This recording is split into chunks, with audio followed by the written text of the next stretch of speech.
All right, welcome. I'm so excited to be a part of the Courage to Act National Skillshare. We're so excited to have you all here to hear about interesting and innovative ways to address gender-based violence on post-secondary institutions. Again, my name is Farah Khan. I am the co-director of Courage to Act.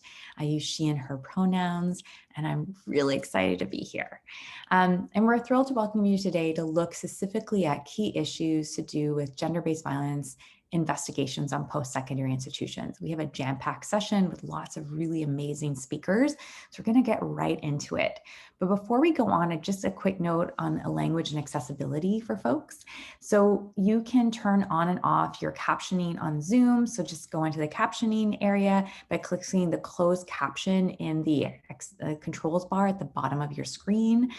You can also listen to this session in French, so don't hesitate. If you want to practice your French or you are French speaking, this is a great time to switch over right now. And today's session is going to be recorded and will be shared afterwards. So if you're like furiously taking notes, you can watch it again, which I like to do. And a graphic recording is going to be created of this session. And it's created by Anna Lee from Drawing Change. Her role is to deeply listen and then translate our ideas into visuals. And so just give us a warm hello. She just came on for a second, which is so great. Thank you so much for being here, Anna Lee. And you can watch along as she draws and she follows the session. And these graphic recordings will be available after the session, which is really exciting for us to get some graphic understanding of the work that we're doing. So a little bit about Courage to Act. It's a 2-year national initiative to address and prevent gender-based violence at post-secondary institutions in Canada. It builds on the key recommendations from Possibility Seed's vital report, Courage to Act, developing a national framework to address and prevent gender-based violence on post-secondary institutions. And of course, this is a part of a larger conversation about gender-based violence on campuses, which we're so lucky to be a part of. And this is also part of the National Skillshare. And the National Skillshare is a series on addressing and preventing gender-based violence at post-secondary institutions. It runs from January until August 2021. You can use the hashtag #IHaveTheCourageToAct when you're talking about it online. Love when you share things online because it lets people know in our community that this thing is happening and that they need to take attention to it. One key to know is throughout the Skillshare, we're really excited to introduce and offer insight into development of the tools because we've been working with folks from across Canada on these tools, and it's really exciting. We also have amazing keynote speakers, so please attend all the sessions because they are fantastic. Really important to note too is that we'll be piloting these tools that we're discussing in fall 2021. So if your institution is interested in piloting these tools, all of them or some of them, please let us know. Send us an email to couragetoact.ca and we're happy to have a conversation with you about that. You're also, if you're an attendee, you're connected to a network of experts and advocates from across Canada. There's amazing people on this call and on this webinar that are going to be really engaged with this work. So don't hesitate to share your information, share the ways that you're doing the work, ask really great critical questions.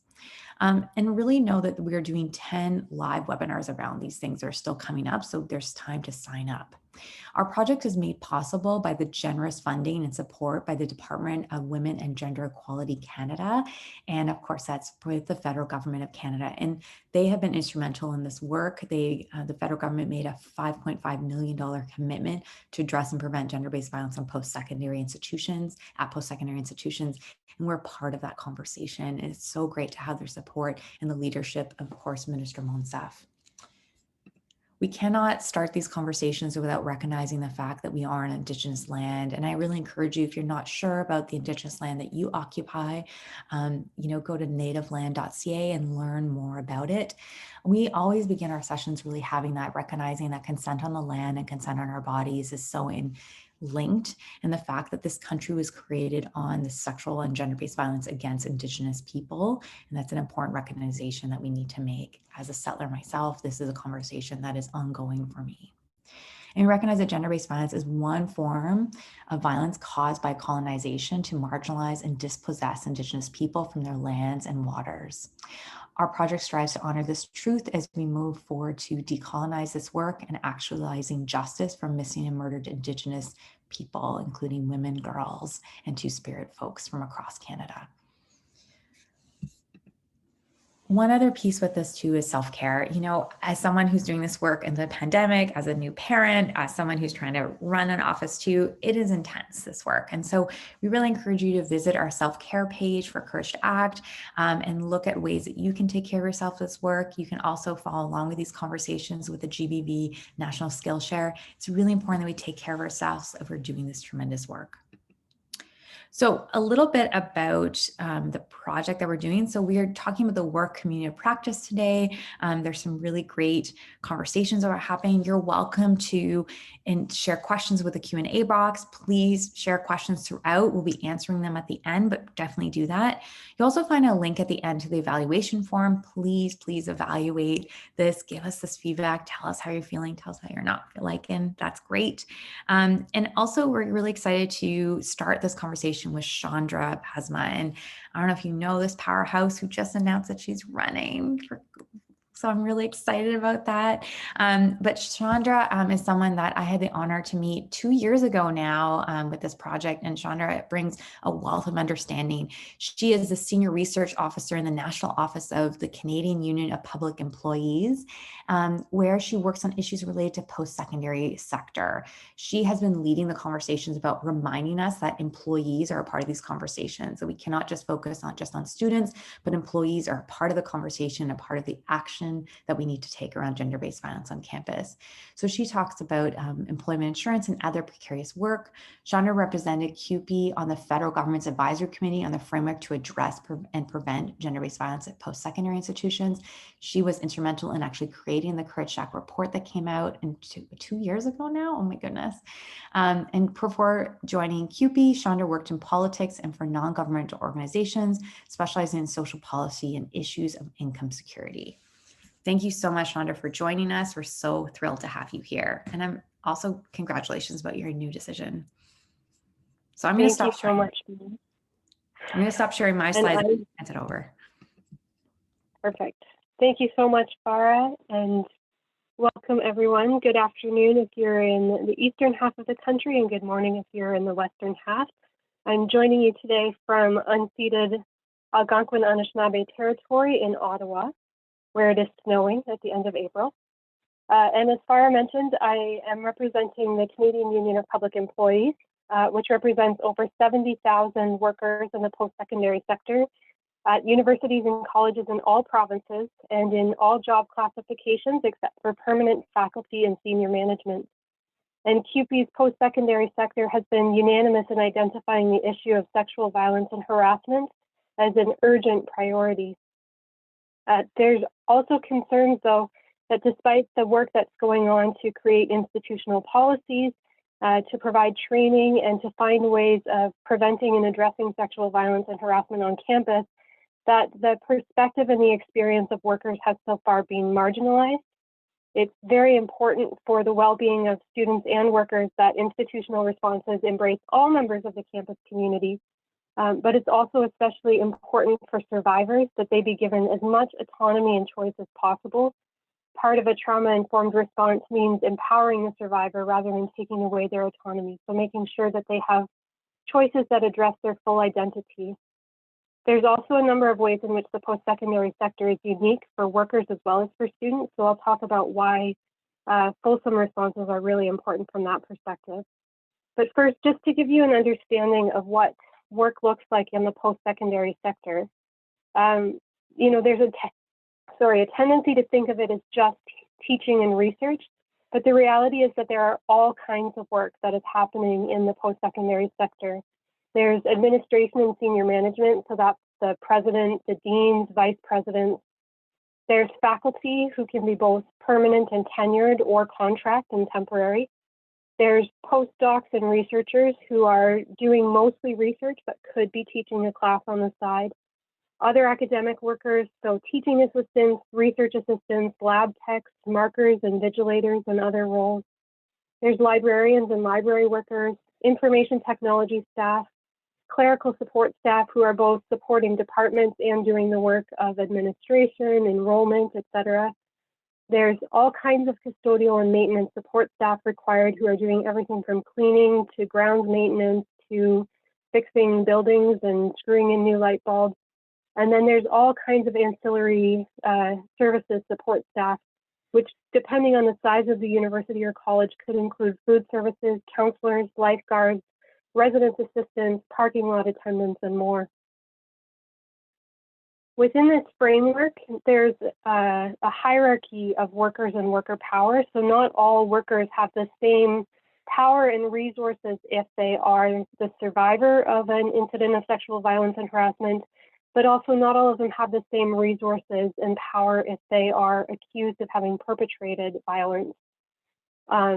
Senior administration does not tend to be unionized. They may be organized in a professional association, but they are definitely at the top of the hierarchy of worker power. And just underneath them at the top of organized workers is permanent tenured faculty. And they, a portion of them actually tend to move in and out of senior administration. So at one point you might be a dean and then you might go back to being a professor. So there's a lot of power within that segment of the workforce. And then at the bottom you have precarious faculty and staff who are on contracts, temporary or casual positions where if there's the slightest hint of trouble, if you raise an allegation, if somebody raises an allegation about you, you don't even need to be fired. The employer simply doesn't offer you a new contract. And then at the very bottom are the contracted out employees who tend to work for services such as food services or custodial work, but at some universities and colleges it now includes some instructional staff, and they're not even seen as campus employees. Even though they work on campus every day, they're paid by a different employer. They don't have access to the university or college pension plan or benefits. Depending on the institution, who actually holds the contract could flip every 2 to 5 years. So your employer is actually changing constantly. Depending on the province, you might not retain any of your seniority, your wages, or your benefits when that happens. And the contract holder may be very eager to stay in the good graces of the university or college. And so at the slightest hint of trouble, you might be pulled away from the campus and assigned to another workplace. Or again, if you're casual or contract, you just wouldn't have your contract renewed. Somewhere in the middle here is student workers. Depending on their situation, they may have more power because they're seen as students, but they also tend to be younger workers, sometimes in their first ever position, less aware of what their rights are in the context of the workplace. And there's very high turnover in union leadership roles just because of the nature of post-secondary education and people graduating. So not as much institutional memory, and so sometimes it can be harder to defend workers' rights. That's not to say that it's a very clear dichotomy of workers and students within the sector. Many workers actually are students. This is an example from York University, which I picked just because they're one of the best universities for putting statistics online. And you can see that in 2019-20, the second largest proportion of the workforce that they reported on is actually teaching assistants. So these are students. And these statistics don't even include students who are working as part-time staff. So residence assistants, lifeguards, accessibility service providers, food service workers, and more. So among the students and faculty and staff that we know, about 30% are actually student workers, but if you included those part-time, it would probably more likely be somewhere around 40% of all the faculty and staff working at the university are both students and workers. And because of the way that the post-secondary community works, the same person could be both student and worker, and could be both supervisor and employee, depending on the situation. So you might be a graduate student who's teaching a class and reporting to a professor who is your supervisor, and you could be working in accessibility services where you report to one of the students who is in your class that you're TAing. So a lot of fluidity and not necessarily clear directions of power. Within the post-secondary workplace, there's a number of issues that are very unique. As I mentioned, there's a very large proportion of young workers. There's the sense that your supervisor or your employer has very significant power over your future career. So if you are a student, it could be that you need a good grade or a good recommendation in order to progress within your field. The risk that if something happens, that the student will drop out or transfer and so not continue their studies in the field at all. For researchers and contract faculty, the support of your supervisor might be essential to being able to work in this field or to find a permanent job in this field. And again, any kind of hint of trouble for contract workers might result in not having your contract renewed and therefore just being done in this field. There's very high levels of precarity. So the only part of the workforce that we have good statistics for is faculty. And we know there that more than 50% of appointments are precarious. But we know that for many of the other job classifications as well, anecdotally, that there's very, very high levels of precarity. There are significant levels of contracting out and privatization. In food services, for instance, it's more than 2/3 of universities that have contracted out their food services. There's no fixed workplace for many of the roles that happen. So you can be working in the classroom, in labs, in offices, off campus, in your home, online, and many of these interactions can end up taking place outside of work or working hours, particularly if you live on campus or if you're involved in any kind of social opportunities around campus. So what does gender-based violence look like in the post-secondary sector? Well, Statistics Canada did a survey of students in 2019. This was the survey on individual safety in the post-secondary student population. And they found that 45% of women and 32% of men reported unwanted sexual behaviors. And the vast, vast majority of them did not report it to anyone associated with their institution. So only 10% actually told somebody at their school about the incident. However, this survey did not ask about employment, and it only covered students, not workers. What we do know is that 12% of the students who experienced discrimination on the basis of sex, gender identity, or sexual orientation said that the perpetrator was a professor or an instructor. So if you are from Statistics Canada and you're joining us today, what we really, really need is a survey that asks students about employment and covers workers as well as students. But we do know some information from broader surveys of Canadians about what levels of sexual violence and harassment are taking place within Canadian workplaces, and we can generalize that to the post-secondary sector. So Statistics Canada asked all Canadians aged 15 and older in 2018 about their experiences of sexual violence and harassment. And 29% of women and 17% of men said that in the last 12 months, they had experienced unwanted sexual behaviors in the workplace. More than half of respondents, both men and women, said they had witnessed inappropriate behavior in the workplace in the last 12 months. And the most common type of inappropriate behavior was sexual jokes. The gender composition of the workplace really matters. So 39% of women who say all or most of their coworkers are men had experienced some type of inappropriate sexual behavior in the last 12 months. 1 in 5 women reported experiencing online harassment, although they did not always know the perpetrator or how the perpetrator had found them online. And 39% of women and 35% of men reported they have experienced at least one sexual assault in their life, and that doesn't include incidents committed by intimate partners. A similar survey done also in 2018 by the Angus Reid Institute asked people about their lifetime experience, and 52% of women, 22% of men say they've experienced workplace sexual harassment at least once in their life. 89% of women have taken steps to avoid unwanted sexual advances at work. And 28% of women and 14% of men report that they have experienced sexual assault at work at some point in their lives.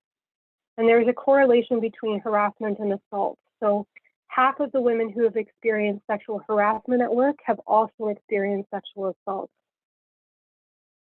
Surveys have also noticed that there's a connection between sexual harassment and assault and other forms of discrimination.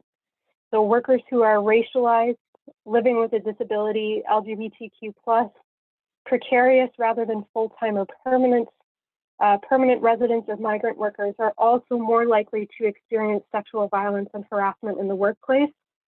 And in addition to them experiencing it at higher rates, they also experience more boundaries in reporting and in achieving accountability.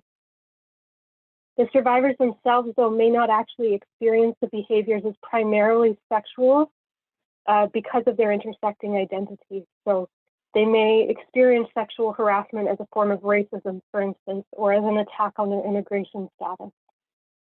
And it's important for people who are working in this sector on sexual violence and harassment to understand that trauma can be collective or generational. So some people who have experienced the ongoing trauma of colonialism, systemic racism, or homophobia carry this with them when they experience sexual harassment or assault in the workplace. And these experiences shape their decisions and their ability to participate in a workplace or institutional investigation. So when it comes to addressing workplace gender-based violence on campus, there are a number of processes that may be mandatory depending on who the survivor is and who the perpetrator is. In certain provinces, if the incident takes place in the workplace, there is a mandatory workplace investigation that must take place. The employer has no choice. The survivor has no choice. This investigation has to happen under the law.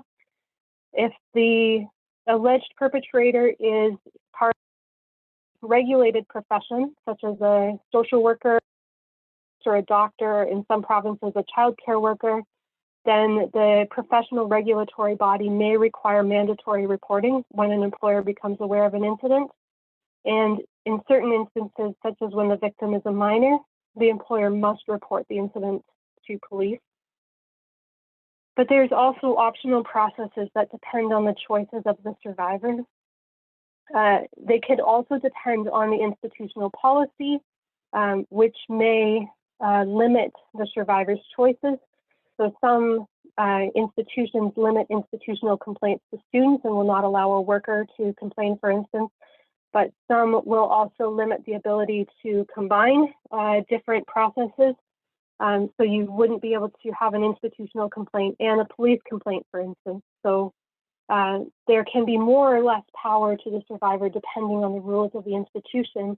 But these processes include a complaint under the institutional process, a complaint through the grievance and arbitration process, alternative resolutions such as restorative justice practices, a complaint to a human rights commission or tribunal, and a criminal justice complaint. Regardless of what process is followed, collective agreements remain paramount. They have the status of law, and you can't just set them aside, regardless of the wishes of the survivor or the perpetrator. But it is essential for unions and employers to ensure that whatever process is followed, they are doing their utmost to ensure that it is safe as possible for the survivor and avoid re-traumatization. So that might mean, for instance, that even if you're following a grievance process, it doesn't need to be as combative as grievance processes normally are. And there's also a need for institutions to ensure that interim measures and accommodations address the survivor's reality as a worker as well as a student. So with that, I will turn it back over to Farah to talk about workplace investigations.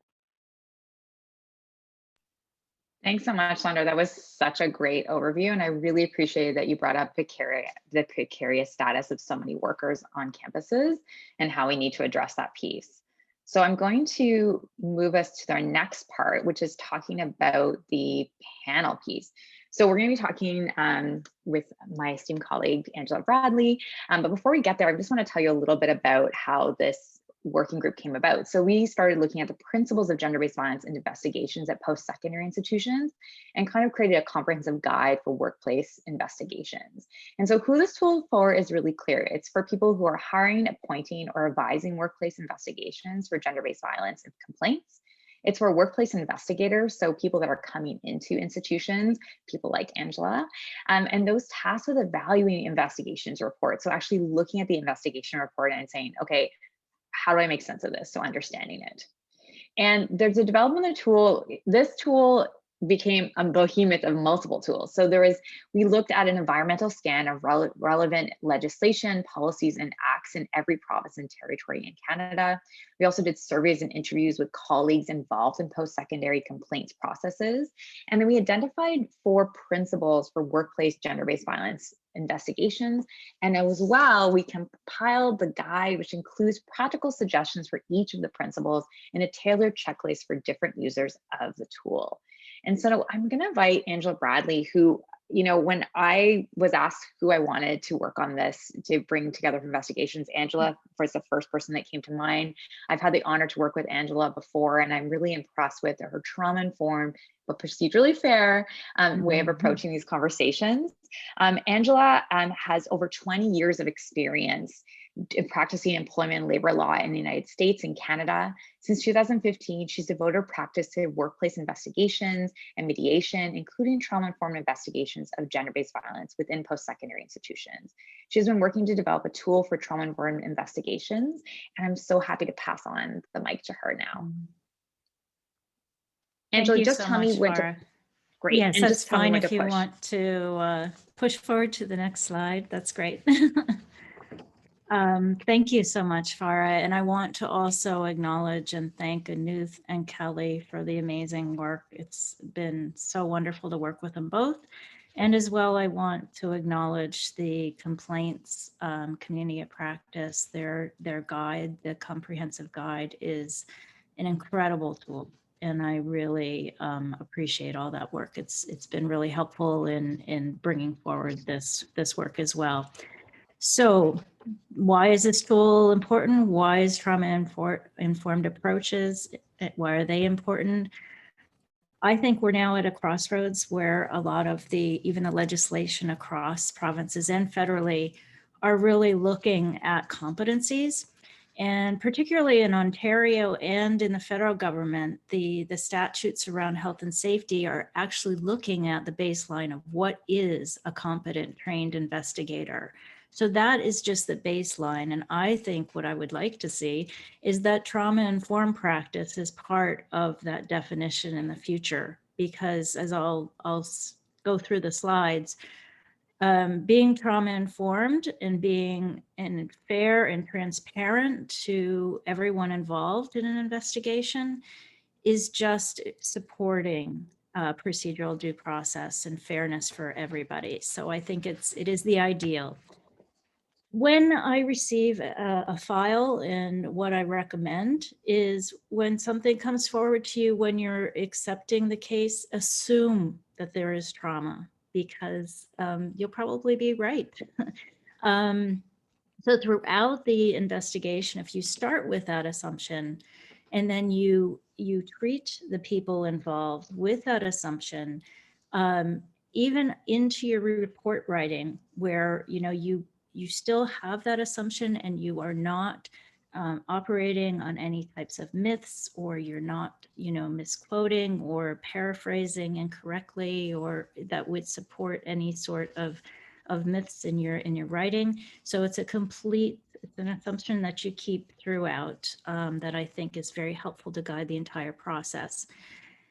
It's not that the professional and personal qualities cannot be learned or practiced, but I do believe that these strengths, these qualities are important for someone working in trauma-informed investigations, and empathy, flexibility, which we'll go into with the interview, really listening. It's really about them. It's trying to empower the survivor. It's trying to give them voice. So it does take patience. It's not a straightforward linear process and, a quick process. And I think it's really important to show the parties that you've been thorough, so that they've been listened to, that you cared, that you thoroughly recorded their experiences. Okay, next slide, please. Thanks. I just have to also say this is the most beautiful graphic of equity I think I've ever seen. It really brings forward law and art in such it's just a beautiful way. So these are the 4 pillars that were in the tool, that were part of the interviews that were done, and part of the tool for the work community practice that came forward. The trauma-informed practice, procedural fairness, the two things that I often talk about together, equity and harm reduction. Okay. So how do you implement them? And one of the things I said was transparency. And I think it's really important to be very transparent about what is in front of the parties and tell them what you're going to be doing. You know, as I said about the assumptions, you know, also look for ways that they might, you know, and check yourself, check your biases, which is really hard to do, but we all have them, and try to recognize if you are falling into any traps, as I would say, around stereotypes or myths or misconceptions about how someone should act if they've experienced trauma. And flexibility again, like I said, it's not linear. You know, with open-ended questions or one technique, let the person whom you're interviewing and meeting with, you know, ask them where they'd like to start, or, you know, what they'd like to tell you. I often ask, you know, just to sort of get to know each other. You know, tell me about yourself. What do you love to do? What do you, you know, what are you studying? What do you love to do outside your studies or your work? So just a way to have your own, you know, warm-up conversation, so to speak. And, you know, this is something really important for lawyers like myself. Try not to get into legalese or any jargon of your profession. Really have a conversation. I say right out at the front, you know, if you have any questions, please let me know. And I really consider this a conversation. And sometimes I can even see people's shoulders relax a bit and in the first few minutes, which is really, you know, it's the way that I prefer to approach, especially these investigations. And the number 5, apply trauma approaches with all of the parties. This is where we'll get into later on. I really do think that if you do use these techniques, everyone is going to feel that they've been respected and treated fairly.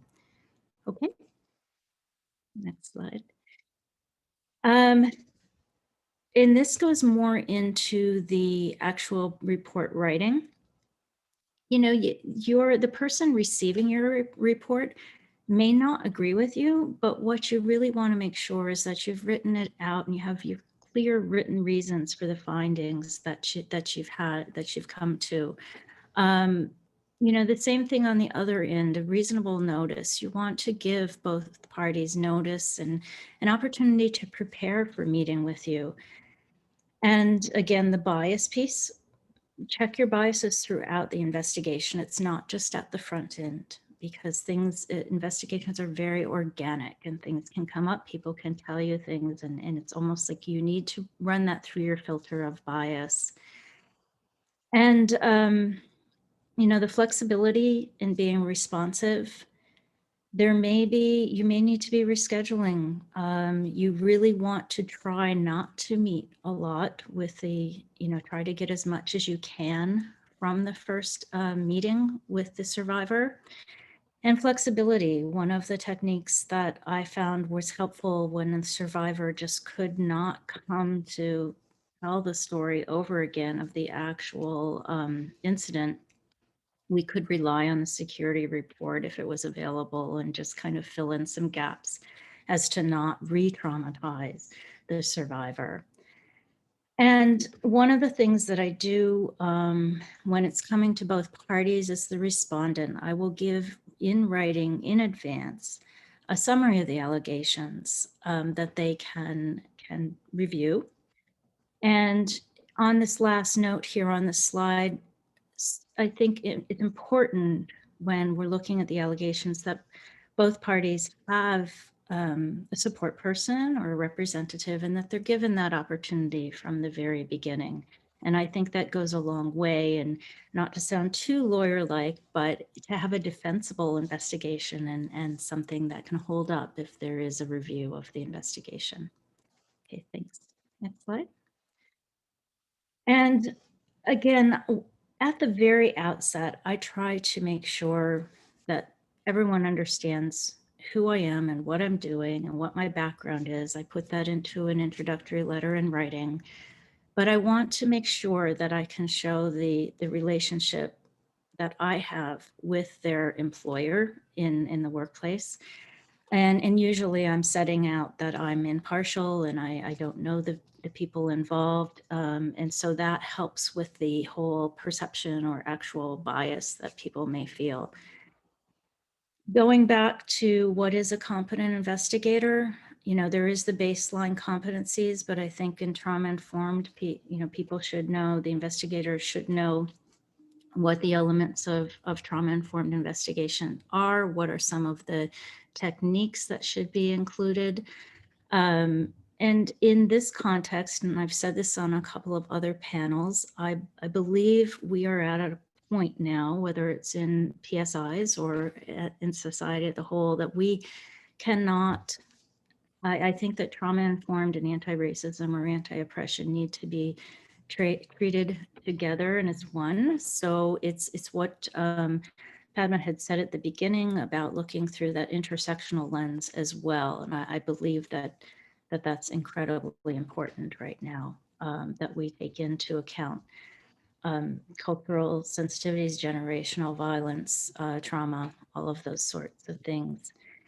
And I am very much a proponent of having the support system. And sometimes, as it says here, that can include translation for language, other communication tools, whether, there are assistive devices that are needed. I've had emotional support animals attend interviews, which was totally fine. It was great to have that support there as well.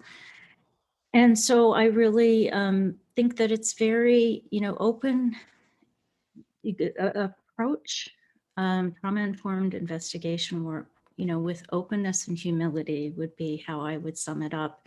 And always be willing to check your biases, ensure that people feel empowered and feel supported throughout the process, and just be clear and be transparent about both your process and your communication. And again, when we look at the harm reduction principles, this goes a bit more to policy, and on this particular slide, I would really encourage reference to the complaints working group, the comprehensive guide, because there are amazing resources in there regarding policy work and just implementing, putting into your existing structures the trauma-informed frameworks and approach. So I think that's a really important piece to know. And once we have the comprehensive guide more widely available, I think it will be a tremendous resource for investigators and decision makers who are hiring investigators and PSIs as well. Okay.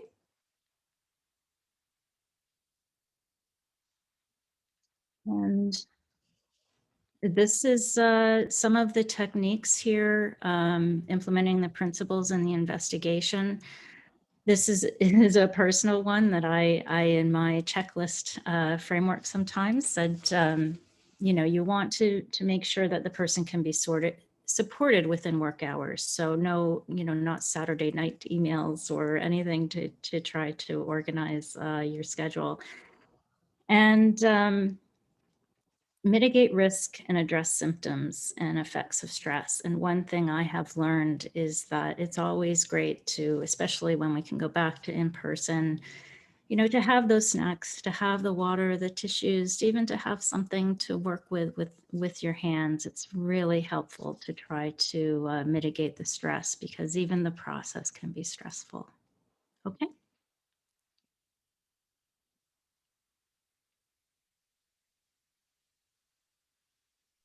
That's our last slide. Okay, great.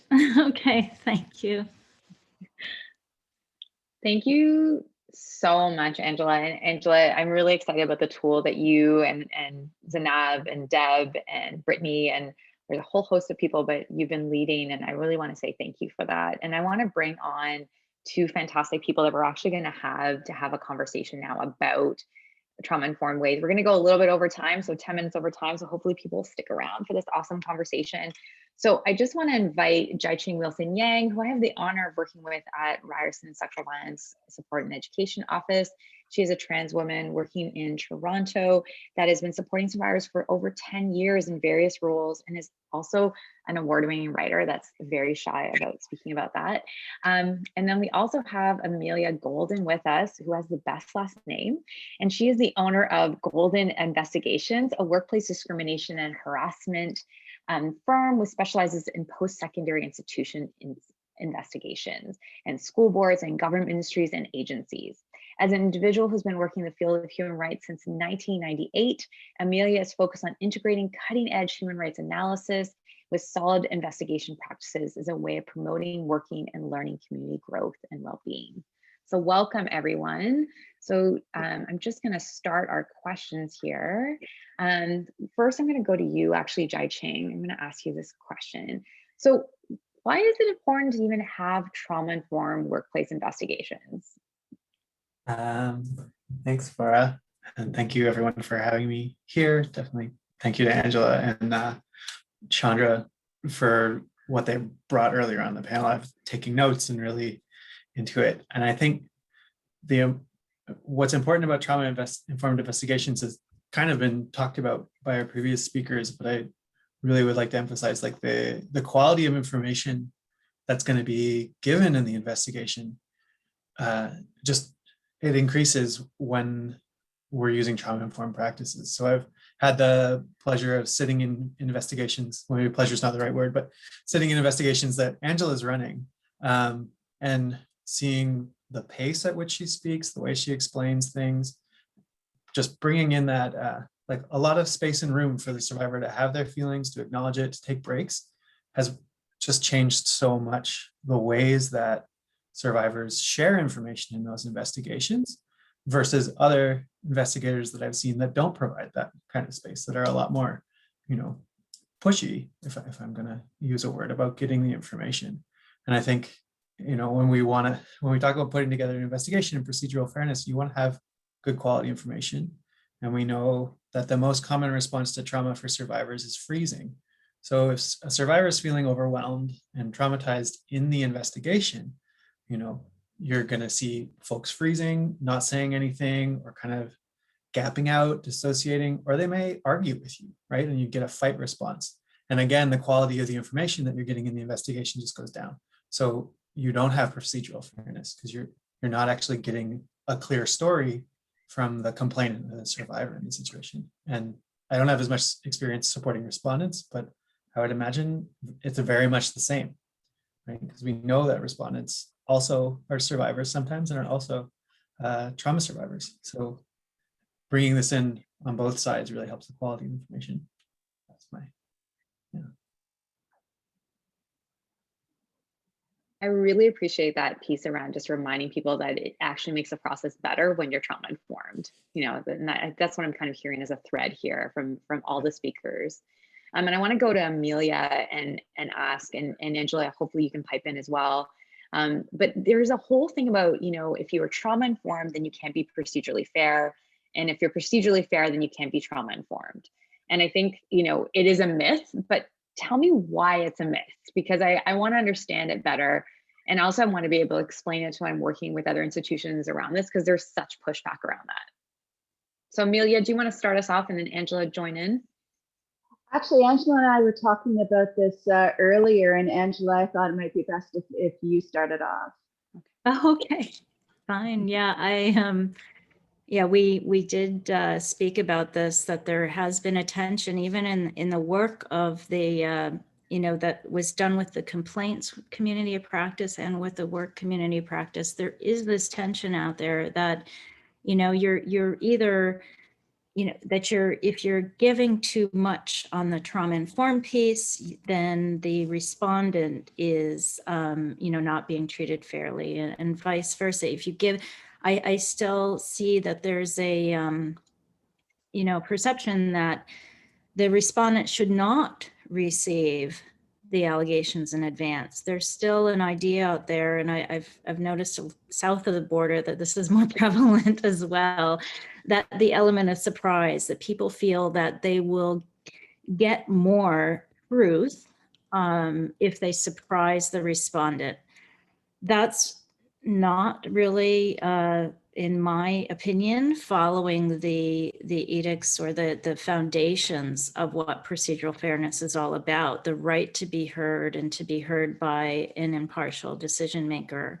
And so I do believe that when you don't, take that humility and that openness at the front end and realize that there can be trauma on both sides, and then go forward with that you want to make sure that both parties have the equal or the equity or equal right to be heard and to be heard by someone who is not biased. So that's why in my practice I do provide a summary of allegations, and that is to try to make sure that everyone knows what we're talking about. I think it's very interesting that when one is talking about sort of a complaint process, and when you think about gender-based violence, you often think about the court process. In the court process, the survivor has no due process, has no procedural fairness. All they are is a witness to the crime that happened to their bodies. And when you move into investigations and you try to balance that the survivor actually has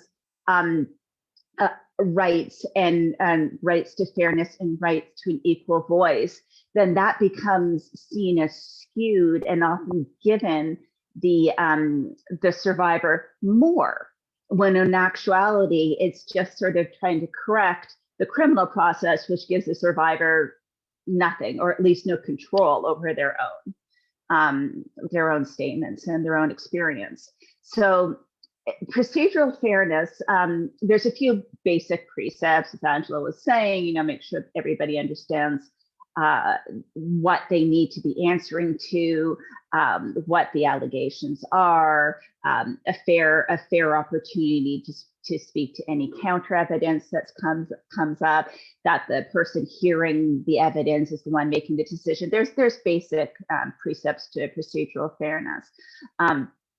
But in terms of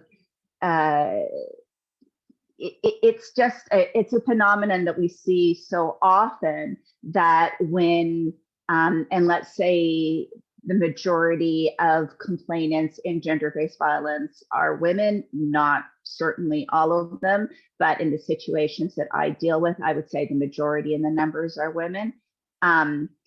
When their voice has equal space, it's seen as unfair. It can be translated as unfair. So if I got a complaint about lack of procedural fairness, what I would be doing is drilling down and actually looking at what the fears are, what the fears are that there's going to be a loss of power or a loss of fairness just because there's a desire or an impetus or a recognition that both sides actually need to be treated fairly, and how that is seen as a loss of fairness to the respondent.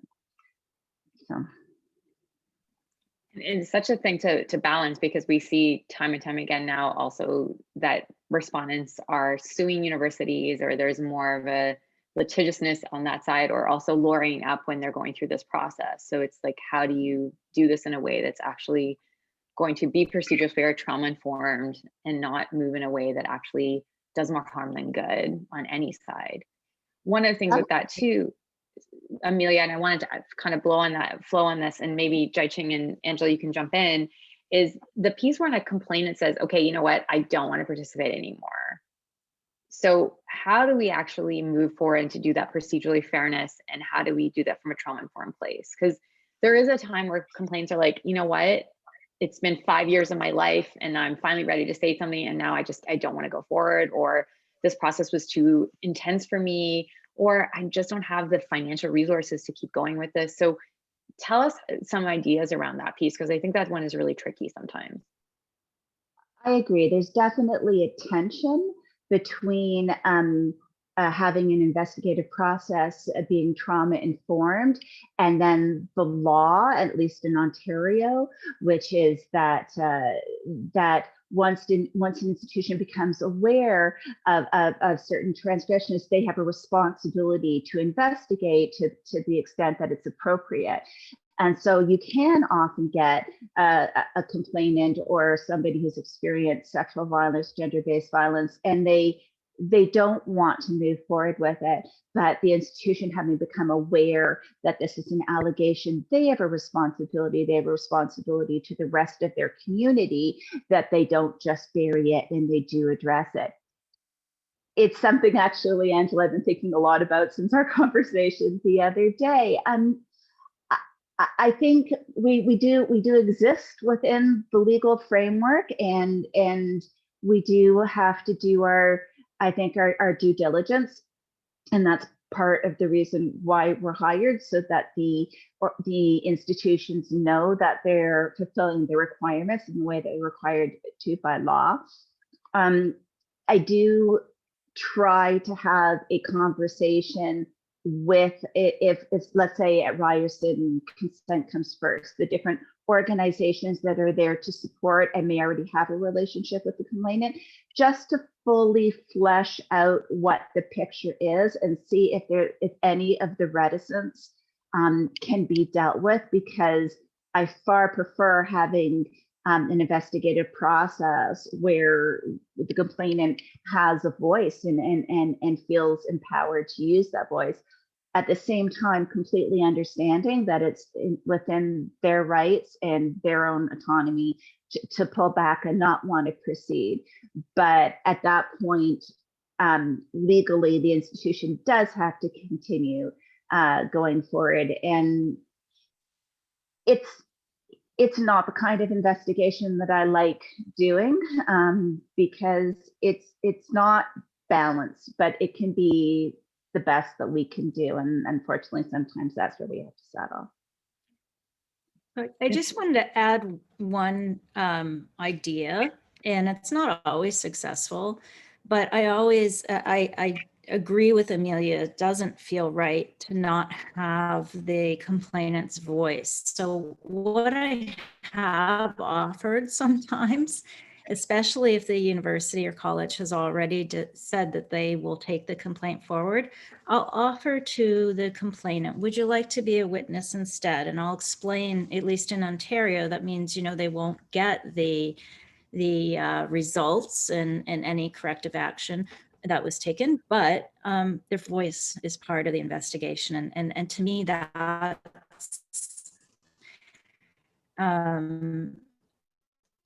that's really important. And is echoing what Amelia said, that in the criminal, they're basically a witness to what has happened with their own body, but so it's balancing that. But if they're comfortable being a witness, I'd like to offer that.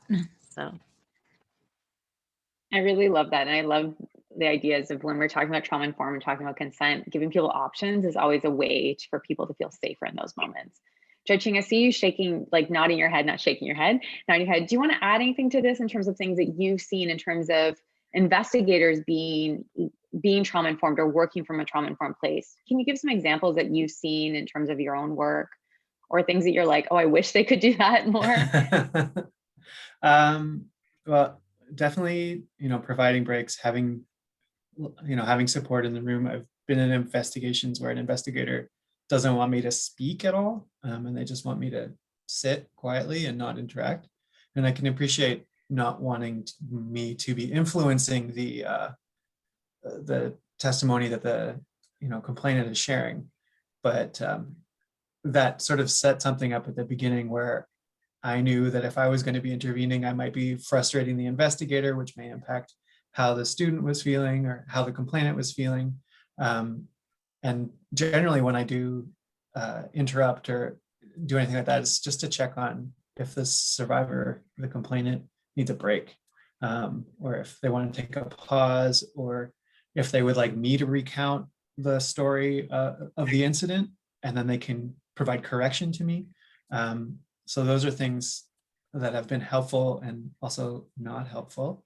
I know, Angela, you referenced it a little bit. Maybe it was a different case, but I'm remembering another case where we were able to use a security report. We were able to use emails where the incident's already been described in full, where someone else has already taken that information, and not have the complainant repeat that again and again, has been helpful. And with respect to this sort of witness or not wanting to participate any further in an investigation, when a complainant needs to step out for whatever reason, I think going back to the information that's already been collected, right? Because generally when we're at a point where a survivor's like, I've had enough of this investigation, information's already been collected. It may not be enough for the investigator, but there is a piece there that can be used. And yeah, I totally agree with you, Farah, in terms of options. It's all about options, choice, setting people up. One last thing, I know I just sort of threw a whole bunch of things out. I have seen some investigators say, look, this is a very complex situation. I appreciate that it's complex. There's a lot of parts. I may have to ask you a lot of questions. I may have to ask you to repeat some things, and that might be really hard for you. And doing that at the beginning of the investigation is really helpful in setting expectations, because that limits, trauma reactions when they can expect that this is coming. They can brace for it. But it's when it's a surprise, when you don't see the questions coming, that people tend to clam up or, shut down or feel attacked and want to leave the investigation. So those are some things that I've seen. Yeah. I really love those. And I love the fact that you have an example of ways to recognize people's activation. So when people are activated in a session, what are ways to support them from a trauma-informed way that still recognizes procedural fairness and recognizes you need to get this information. Amelia, do you want to add anything else that you would say in terms of things that you've seen? You're like, oh, I really like how that investigator did that, or something you've heard from another investigator, or things you've instituted for yourself? I often don't get a chance to see other investigators in action, so it's always a treat to have the opportunity to hear different approaches. I definitely, there are rules around support people and what they're allowed, how they're allowed to contribute, but definitely saying if anybody wants a break at any time, anybody can bring that up, including the support person. If you just want to check in, that's fine. If there's anything that I don't ask you about that you still want to share with me, there will be plenty of time for you to do that. If there's things that you remember after our conversation and you want to let me know, feel free. I don't want that this pressurized environment of an interview, which is so stress producing, for somebody to feel like I have to be perfect, I have to be complete. Nobody needs that extra stress in an already very stressful situation. So I'd like to expand and sort of give an understanding that it doesn't all have to come out now. This may trigger a memory of something else, and there will be a chance for you to share it. Again, compared to the court system, which is, you're under oath, you're talking, you're off the stand, that's it, you've had your choice, your chance, right? So to try to differentiate the scene from that, because I think people walk into interviews with a very, media heavy understanding of what being interviewed is. Yeah, CSI has not done a lot of good things for this work sometimes. People think that they're CSI as well. I want to bring Chandra back. So Chandra, if you want to join us back for the final bits of this panel, because I have a question for all of you, because Chandra really shone a light on the fact that when we're talking about workplace investigations, we're not always talking about people with positions of power. So we're talking about people that sometimes are precarious workers, oftentimes in positions where the person that may have harmed them or the institution themselves has so much power over them. So how do you work from a trauma, do you have suggestions? And I'm throwing this at everybody, but I'm going to start with Chandra. What are ways we can make investigations more amendable or supportive or trauma-informed for people with precarious work status, such as, contract workers at universities I'm really thinking of? Chandra, do you want to give us some suggestions that you have? Thanks for the question, Farah. I think there's a few things. Number one is make sure that the participants have representation, a union rep or a supportive person, so that they know that they're not alone, that there will be somebody who will go to bat for them if they feel that their employment or their livelihood is at stake. Making sure that your institution has a really strong conflict of interest policy, so that somebody who is connected to the perpetrator, for instance, isn't going to be allowed to participate in the investigation or in decision-making or in sanctions after the investigation. And then making sure that you have a really strong retaliation policy, so that somebody doesn't feel like, if I report this, I'm going to lose my job. I would love to hear more about retaliation policy at a different time, because I know that there's been some great reports that came out of Time's Up that said, 7 out of 10 women who make sexual violence complaints and go through investigations experience some form of reprisal, right? So we're seeing that in the research that's coming out now after, people are encouraged to come forward. What's the impact? Anyone else want to add around precarious workers that they'd like to see? Yeah. I think it comes to flexibility. A lot of times they're, and I see this even with shift workers outside of the PSI context. I have done evening and weekend interviews, which, may not be appropriate in a trauma-informed context with students, but, being flexible to work with them, whether it's around childcare or shifts or elder care, any sort of, personal limitations that they have, if to be flexible and amenable and approachable to work with them, I think is really important for people in precarious work situations. I find that when people have made the decision to step forward with a complaint, they're aware of the precariousness of their situation, and they've made a decision as to what risks they're willing to take. I think this really also comes to the fore, though, with witnesses, because whether witnesses want to share their experiences when they're afraid that they're going to get identified, and they don't have as much protection as, let's say, the parties do, I make it very clear about how anonymized my reports are, how I try to amalgamate information, aggregate information as much as possible. So I'll say, sorry.